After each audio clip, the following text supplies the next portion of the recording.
Hello everybody, welcome back to the OsO Valley N-scale double deck layout, and thought I'd do you a real quick update here since my last one. Okay, first of all, you can see it's total chaos. I got all my track ripped up and thrown up there, and I got track down there and stuff and junk everywhere. This is crazy. That's the boards from the top, from the upper section of the lower deck, and you see it's kind of Swiss cheese with all the holes in it. Because I've removed it from there, and I won't be needing any more boards there apart from a little tiny strip right at the back. So excuse the shaky camera. So if you see the light sections, this is what I'm going to be cutting out. So this will give you an idea of the shape of the layout, and you can see I'm really I'll come back to that section there, but you can see here that I've really just allocated a lot of area to be cut away. But that's going to make access to the top deck a lot easier, and to be able to get my hands further into the back of the track section there, back of the layout. I've also recovered, I think, about 7 turnouts. So that's 7 turnouts I won't be using on the lower section. So that's going to declutter the layout and declutter the actual the running of it, make things a little bit easier. So you can see here I've started unbolting this, and obviously I need to unbolt it to be able to cut the sections out. I've been quite fortunate that the horizontal supports fall in pretty much the right places for me to do my cutout, so I've been very fortunate. And here too, I've got on this section here, I've got a support. Yeah, there's a support there, a support there, support there, support there.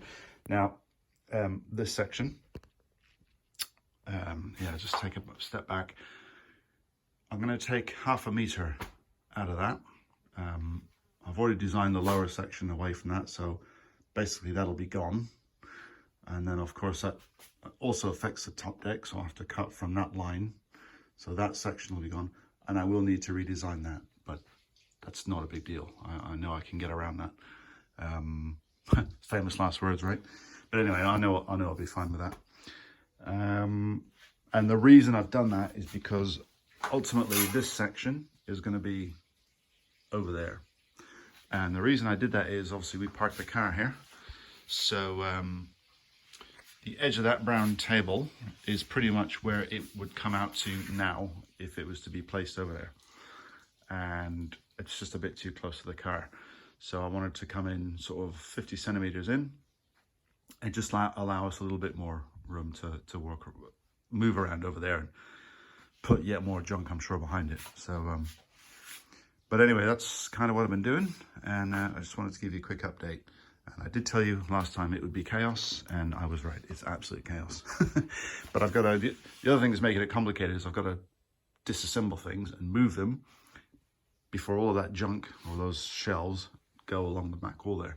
So, but like I say, it's going to be much better when I'm done, because you know, when you're looking and viewing the layout from any angle, you really won't see any rubbish or any sort of garage stored items. So you'll just be looking at just the layout, and it was a mistake I made. I should have put it on the back wall to begin with, but I put it off to the side. But anyway, you live and learn, right?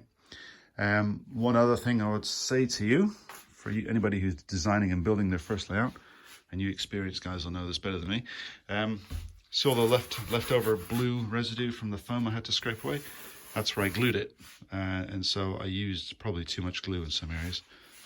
This section here, I took that whole thing off in about, I don't know, a minute, 2 minutes after I sort of cut my section out, cut the foam out.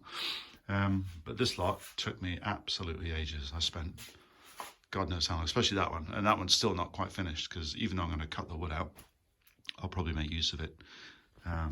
The other thing I wanted to say was the legs. I've figured out that obviously this section is going to get split in half, and there'll be a 1.8 meter section in between. So I'll be able to take that leg and that leg there, this inner one, and I'll be able to use it on the box section, because there will be enough torsional rigidity in theory to enable me to not have to manufacture any more legs, which leaves the floor much clearer as well for storing things. And also these legs on this table these legs, I've got a support beam right here.